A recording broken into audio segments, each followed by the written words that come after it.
Everyone, Rick here from Hobby Time. Welcome back to our one-day build series, I guess you'd call it. Today we are going to make this. This is Sauron's helmet from Lord of the Rings. It's a Nico Industries file. This was a great print, nice big hefty thing. Stick with us and let's get it done. So here is our next one-day build, guys. Overall, I think between these parts, this and this, roughly about 40 hours, maybe more, maybe up to 50. Now these things were quite difficult to print. I had to lay some of them down, but hopefully once I paint these up, they might just match this speckled appearance here. Now this is a pretty good file, sliced up easily. I only had to slice up, I believe, the main part of the helmet, and the horns were already sliced, so already attached. They actually had mounting points there for them. So I had to do a bit of clean up on this, obviously just where supports had been. And because I laid it down flat, obviously then you get sort of the bed surface, a few burrs and bits and pieces where supports were, as always, you know, that I don't think that ever changes really. The inside here, I've just plastic welded on the inside, filled in a couple of gaps that I had. So here, because there were some bigger gaps, I've actually used the builder's bog as opposed to the Bondo. I find it feels better, as you know. And here we are. What I should have done is with the horns make them 99%.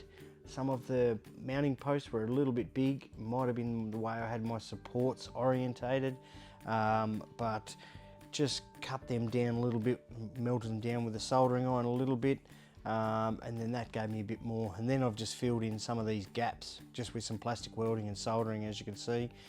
Gone through with another load of Bondo here, or sorry, another load of wood filler, which I use from my local hardware store. Just sanding some of that down. I had to do a couple of coats of it. It's only going to be a static display prop, so I wasn't too worried. It's a pretty heavy helmet, and I've made it probably bigger than what I should have. I've scaled it up to 130%. Probably could have got away with 110, but I always go a little bit bigger for some reason, I'm not sure why. Just getting this beast of a thing ready for some final sanding here. Just getting rid of that top coat of stuff off. Now, I'm over hand sanding after the T60 armor. I'm over it. So I've actually got a new sander on the way, which I'll show you in the next video. This thing is an absolute game changer for me when it comes to detail sanding. It's awesome. So just finishing this up now. Little bits and pieces that I wasn't happy with. Now we've got a black layer here to give a bit of depth of colour, and then we're going to go, I'm using what's called a beaten metal effect.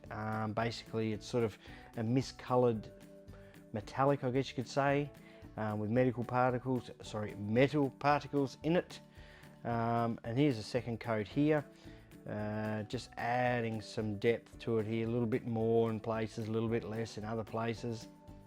So here's normally my favourite part, which is the weathering. However, my airbrush has decided to die.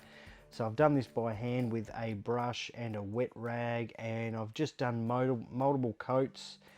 Gone back over with the paintbrush with paint into the little pock marks that you see all around the helmet and the dents. Darken that up, and still happy with the result, but it did take a lot longer than an airbrush. But overall, very, very happy with how this turned out, as you can see. Anyway guys, that was the build of Lord Sauron's helmet.